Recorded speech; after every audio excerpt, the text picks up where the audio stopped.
we are going to see the overview of the distributed control system, which we call it as the DCS.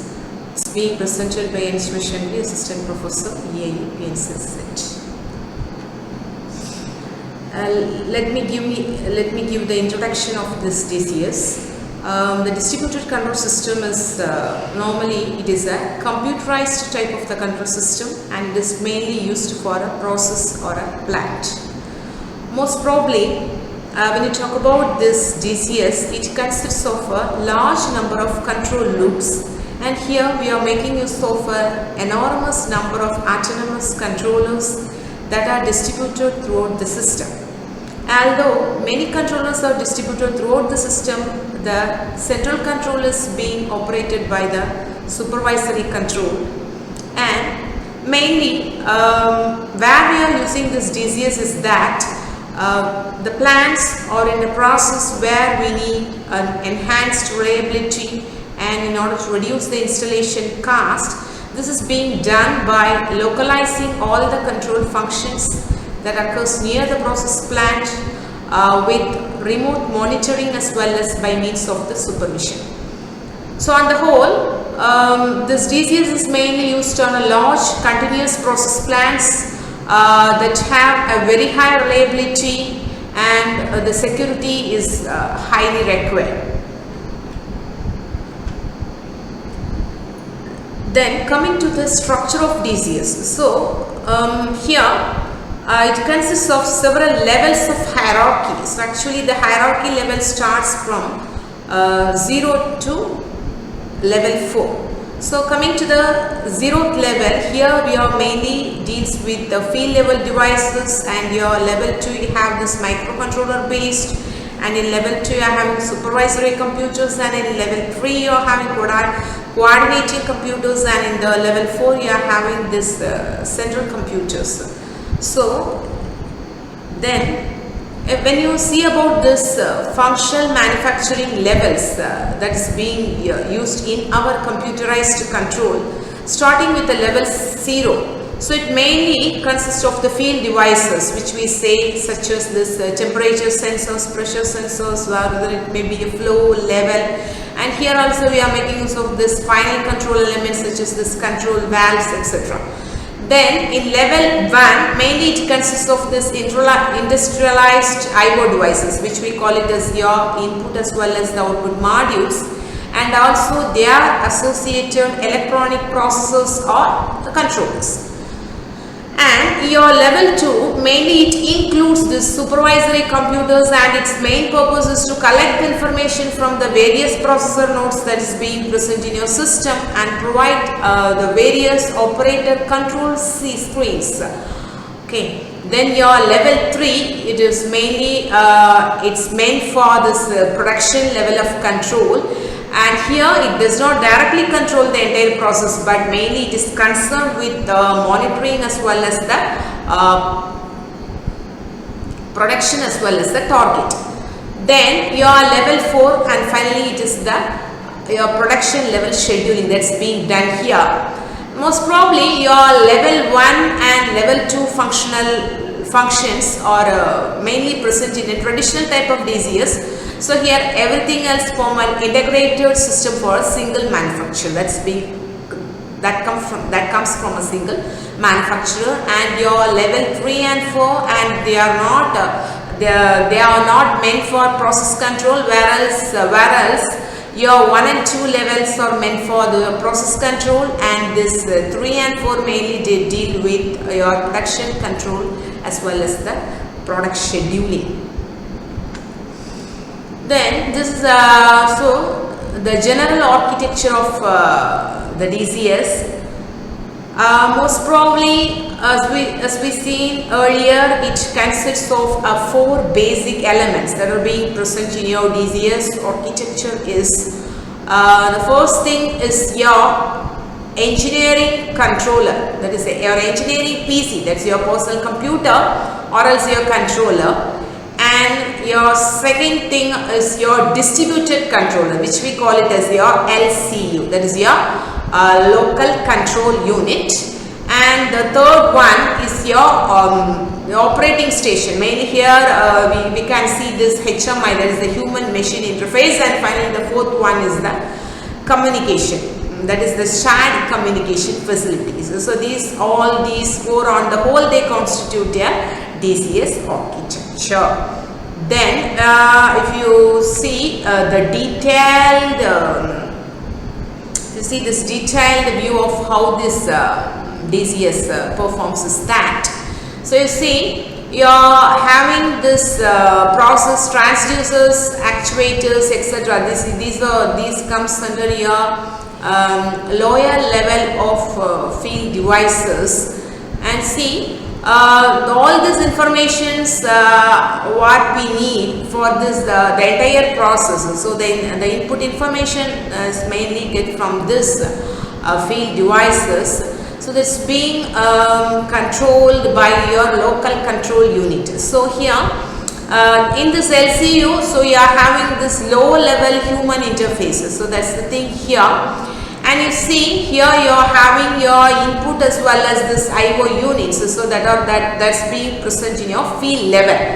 And here, so from this you are having this shared communication facilities. So through this shared communication facilities, so also it's being linked to your higher level human interfaces. So the high level engineering interface, or whether it may be a high level engineering, or else it may be whether it may be an operating interface. So here coming to this low level human interface, or here you also have a low level operating as well as this engineering interfaces.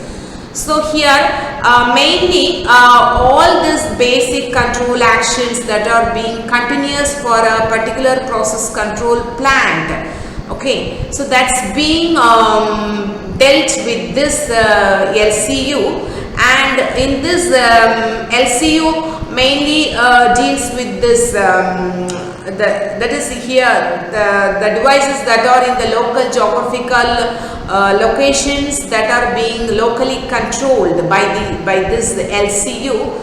So then coming to your higher level human interface, so here what's being done is that the fine tuning of all your the fine tuning takes place of what are all your configurations. Mainly when you compare, when you see what's the difference that you have in this DCS is that here everything is you are making use of this higher level of configuration. So coming to your shared communication facilities, so these are the various communication buses. Here you are making use of this so many types of communication protocols, that's for sharing this communication between your LCU, that is your LLHI, as well as your HLHI, or it may be your HLCD, that is whether it may be a low level human interface or else with a high level human interface, whatever the communication. So it's a fully duplex type of communication that occurs through this that's being achieved through your shared communication facilities. As for we can say here, you have this coming to your communication protocols. So most of them when you see this LCU or else your HLCD, so here the communication protocols they follow this OSI model. So the OSI model is nothing but your open system interconnect, and here it makes use of this 7 layers. Okay, the physical layer, and next to that is the data link, then network, transport, then session, presentation, as well as this application layer.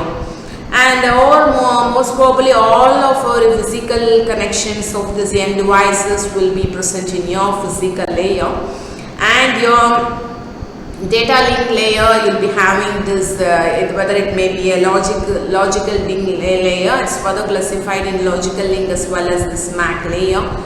And then comes your network layer, and here you are making use of what's the protocol you are using here is this This is your IP, that is your internet protocol, and next comes your transport layer, and here you are having this TCP, mostly your transmission control protocol. So mainly this controls this end-to-end, that is the end-to-end transmission that's being controlled by your TCP. And next for your is the session layer. So this is the how long the communication is going to take place, how long the session that that takes place. So that's being controlled by your session layer, and you're having this presentation layer, and mainly this one dealt with that is the data format that is being that is the acceptable data format, and the application layer. So that's mainly the end user, so they're making use of this application layer. And here also you are having this several protocols you are making use of. Here is your FTP, SFTS, that's the file transfer, symbol mail transfer, etc. So that's all about your detailed view of your DCS architecture. And the main part of this LCO. So here it is the one of the important part of your distributed control system. So this LCO is mainly determines, or it determines the size of the controller, the functionality of the controller, the performance of the controller, the communication channels out of the controller, and this controller output security. So coming to the size of the controller, so mainly it depends upon how much or how many number of functional blocks that is being present, and what are all your final control elements. So usually in these years you are dealing with a large number of control loops.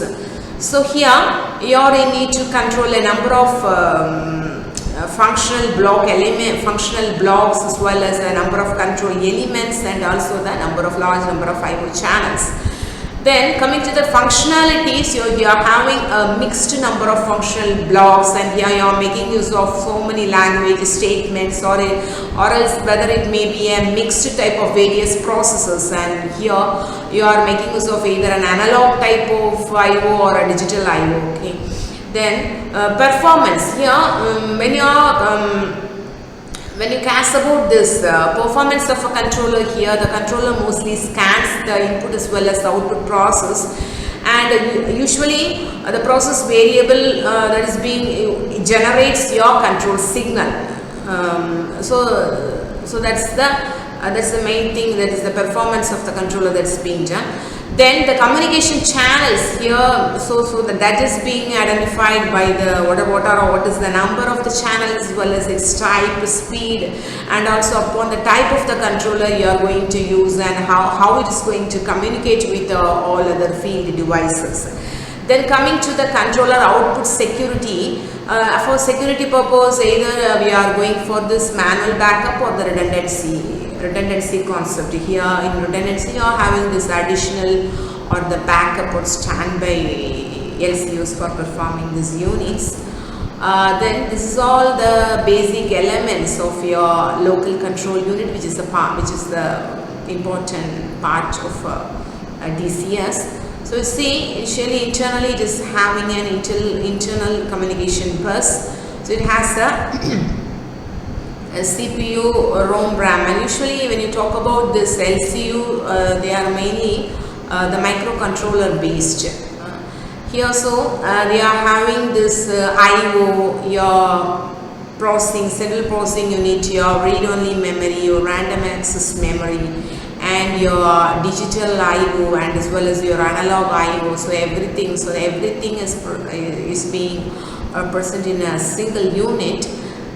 So this microcontrollers mainly, so they are used to, they have a direct control over this field devices, and each of this LCO has so many type of architectures, and we are having these different types of these LCOs. Mainly that is the type A, B, and C. They are categorized into three types.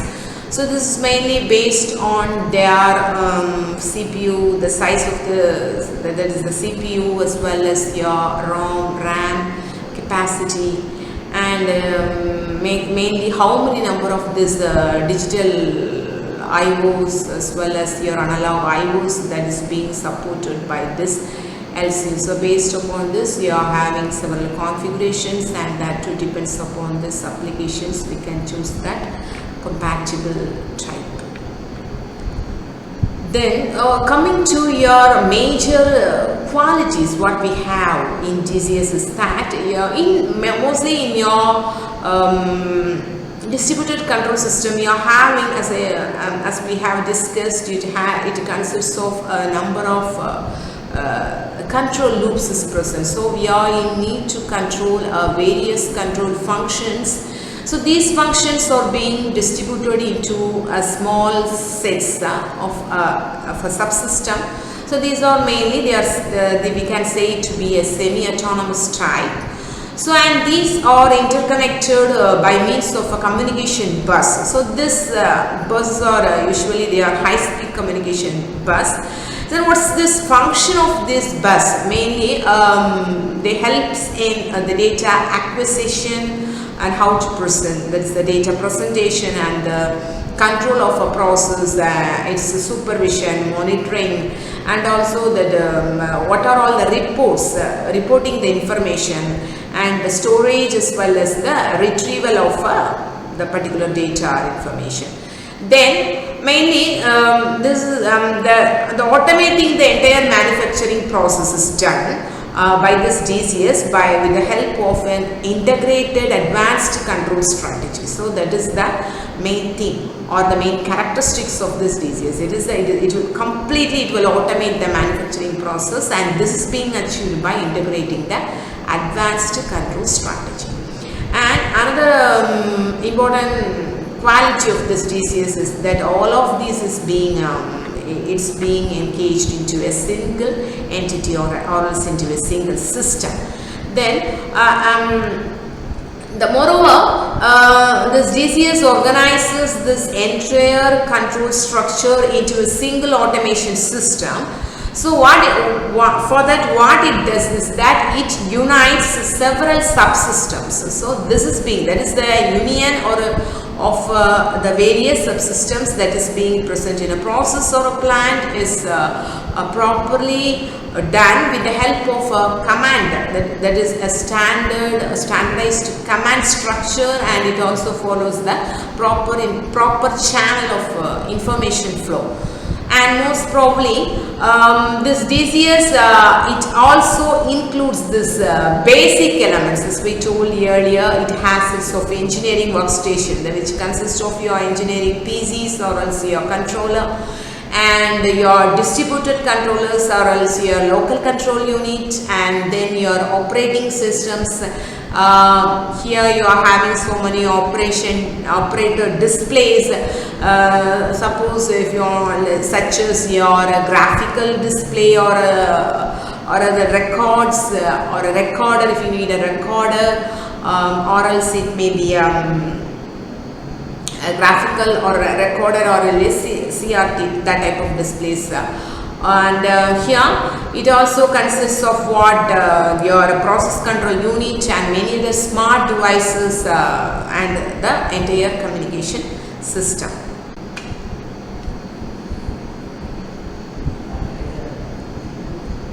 So then coming to the features, as we discussed, this DCS can be used in a variety of control applications, which has so many control applications having a large number of these input-output devices, and with that having this dedicated type of controllers. So in that case, we'll be going for this DCS, and most probably it is well suited for this manufacturing process, particularly where we are in need to design multiple products, making use of multiple procedures, and most probably it may be a batch process control like that. So it's so in that case the DCS suits well, and particularly seeing these features, it has a system redundancy or having this that is your LC redundancy, we can say. If it does not depends upon a single system. So for a single system, it is a decentralized architecture, so it's not a centralized one. So if there is any failure if it is in a centralized architecture, you see there is a failure means that in a single system, so the entire thing goes wrong. And so here, whereas in this distributed or a decentralized architecture, you are having this distributed computers. So that is here the distributed computers, in the sense we have this system redundancy, that is you are having this redundant CPUs. If for an LCUs in a local control unit, you have various redundant LCUs, that is for if one CPU so it's not it undergoes, so it's fails means the other CPU, it has redundant CPU, so it will take over and it will carry out the functions. So like that, the system redundancy. And this HMI, normally in this PLCs and all, you are having this human machine interface. So here it's also guy based here, but more than that, see PLC, some more sophisticated features of this human machine interface, all the configuration based will be in this DCS. And this scalability, so it's expandable based on the, even if you are having a multiple or a complex systems, that means reliability and security. So it can be that even that system can scale, that is scalable, that is it's expandable. Then coming to the system security, so yeah, the DCS is, we are having more security features compared to that of this PLCs. Then these are all the general how this DCS differs from this PLC, so the general basic differences. So here mostly in your programmable logical controllers, you are using the high level programming languages like your ladder logic, or else your sequential flow charts, or whether it may be a functional block diagram, or your instruction or your structured text. So this instruction list also we are using in PLC, but it is a text based language. Then coming to this DCS point of view, here you can develop your custom logic from the existing functional blocks. You are able to develop the custom logic. And here you are usually making use of this customized routines. So here, whereas here you are having this complex algorithms. But that once you develop this complex algorithms, so they may not vary for depending upon the, that is based on, you can use it for any other applications. So that the thing is that it may not vary. And here in PLC you are making use of the standard libraries that are having a very good features, whereas here you are making use of this standard application libraries that's based on your function blocks as well as your function or your face plates. Here so many provisions you have in PLC to integrate with the various functions as well as the products in order to make it into an integrated architecture. So here you are having an overall system is expected to function on the whole as in order to give a complete solution. So here the redundancy, so often we won't go for this redundancy, but in a distributed control system, so most probably it is often you have that concept is highly recommended. Then this analog control, coming to that, here you are making use of simple PID, that is your proportional integral derivative controllers. Here also this comes under the type of analog control, but here you are making use of your advanced PID controls, since we are dealing with the advanced process controls. Then coming to this, so if anything went wrong means here you are making use of this PLC diagnostics tools. Here whereas in DCS you are making use of this asset management alerts, okay, for this if anything went wrong. Then here the entire system design is flexible, so here it's also based upon the engineering process applications. We are trying to make it easy.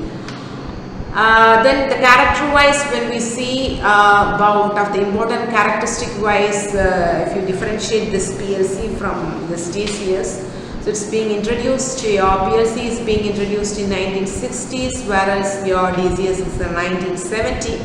And mainly this PLCs came in order to replace your electromechanical relays, whereas your DCS mainly come for replacing this pneumatic controllers as well as the single loop as well as pneumatic controllers. And here based upon the products manufactured, it is all thing based and it is stuff based, and it is the applications. So mainly for automation, for industrial automation, we go for this PLC, and for refining operations we are going for this DCS. And here it makes use of discrete type of control, and here you are in DCS you are having regulatory control. And talking about this redundancy, so it's highly recommended in DCS, whereas PLC is not that much needed. Then everything is done through programs. Here you have the configuration, that is the entire thing is the configuration of various loops. You have to configure various loops. So here based on this exceptions, if the operator want to interact means he based by raising exceptions, but here so they have to manually interfere in the loop. Then here the operator interface mainly it consists of simple graphics, whereas here you are making use of this high level, that is a sophisticated type of graphics. And it is comparing to the size, the PLC is very compact, whereas your DCS is very large, and also the cost is DCS is very much it is much more than that of your PLC. And coming to talking about this architecture or a system architecture, it is an open type, it follows an open type, and here you are the closed type of architecture. Then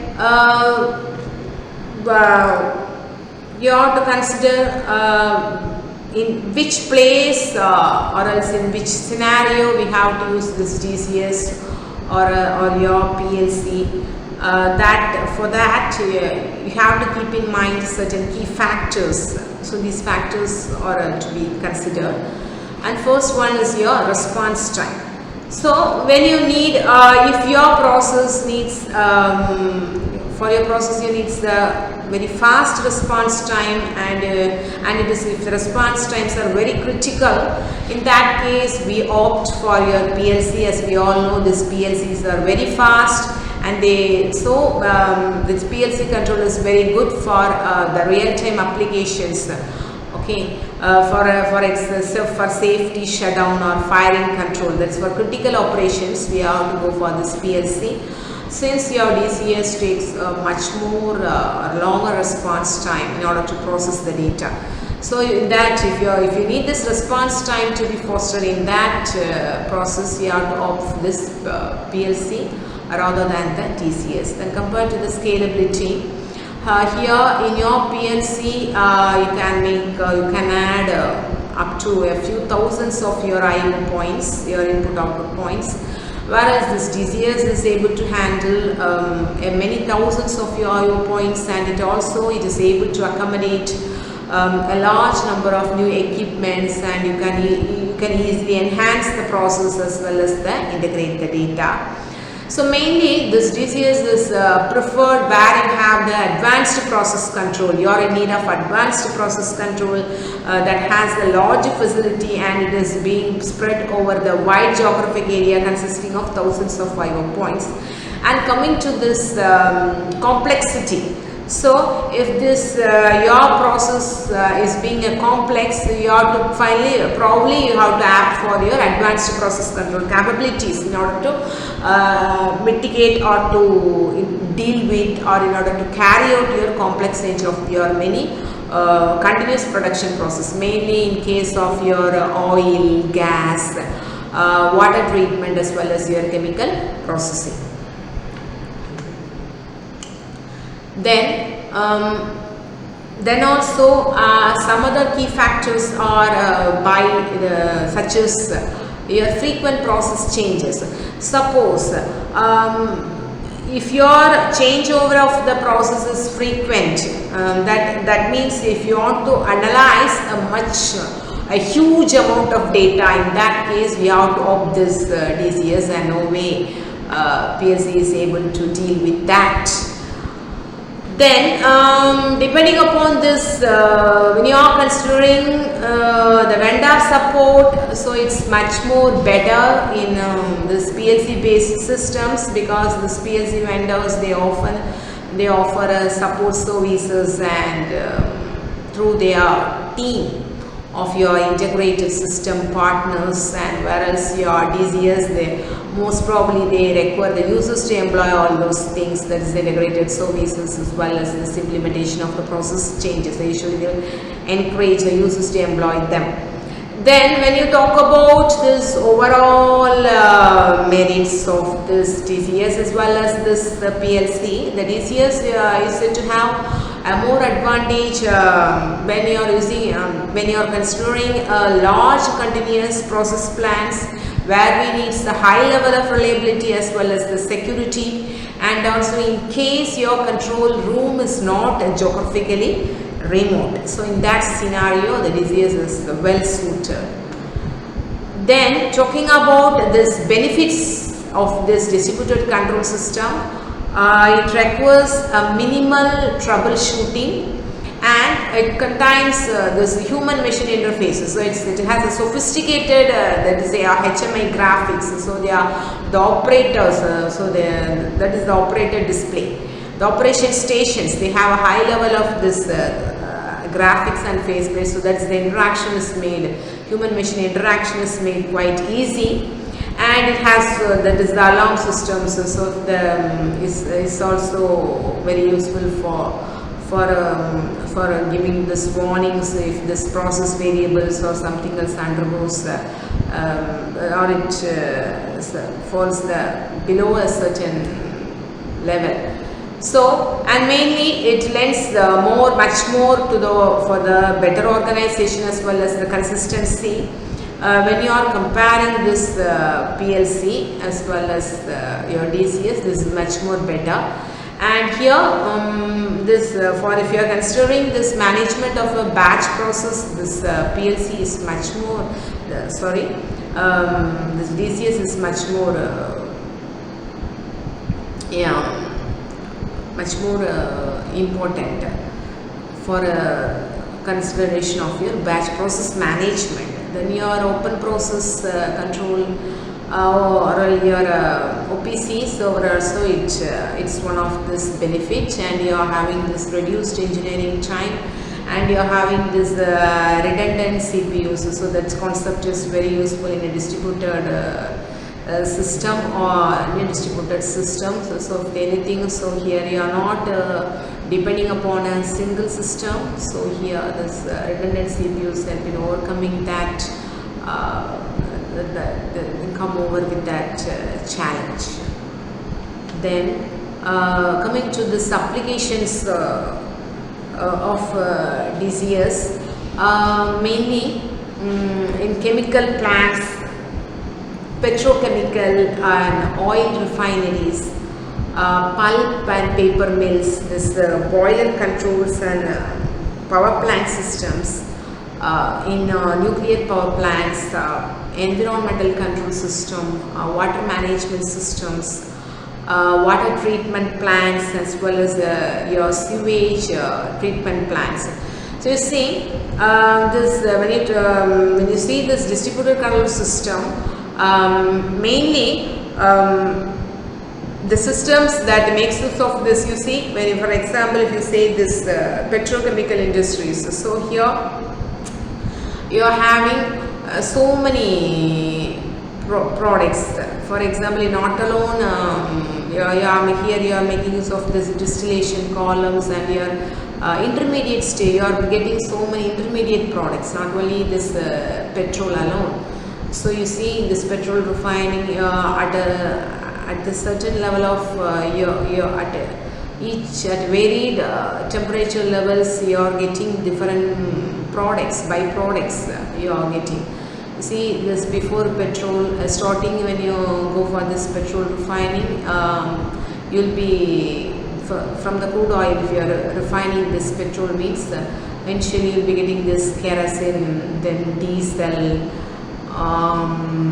then petrol. The byproducts in the sense you are getting this naphtha, then finally in the last residue. In the residue what you are having is that tar. Okay, so many byproducts, that is the intermediate products you are getting. So here you are having you have to make use of so many control loops. So that uses of complex control systems and this complex type of controllers, as well as this advanced process control. So for this type of such large continuous process, so in that case the DCS application is so diverse. And then your boiler controls, so here, and your power plant systems, so and nuclear power plants. So the nuclear power plants and also here that is the control. You have to control of this your the fission reaction. We are in the nuclear reactant, the controlling of the fission processes. So that is much more important. So in a nuclear reactor, so that you are having so many control rods so inserted in order to control the fission. So it is it's somewhat a very complex type of process. So in that case, this DCS, you are here. The thing is that you have to properly configure the various control loops that is being used in the process. Then the water sewage, that is the water treatment, as well as the sewage treatment plants, and are also, so that is several subsystems or else semi autonomous systems will be present there. So then you see in the food as well as the food processing industries, then agrochemical as well as the fertilizers, then your metals and mines, automobile manufacturing, then metallurgical process, and your pharmaceutical manufacturing, then sugar refining, and in agriculture applications. You see in automobile manufacturing and the sugar refining process, actually in the refine, just as we see this in the petrochemical as well as this sugar refining plants, and the metallurgical process, as well as in this automobile manufacturing. So on the whole, what we can say is that for a batch process management, so this DCS plays well, and also in many of this your agriculture applications, even in your mines. If you want to separate this metals from the ores, pure metal, if you are to extract it from the ores, so that's being a much complex process. And coming to this automobile manufacturing, so here you have to,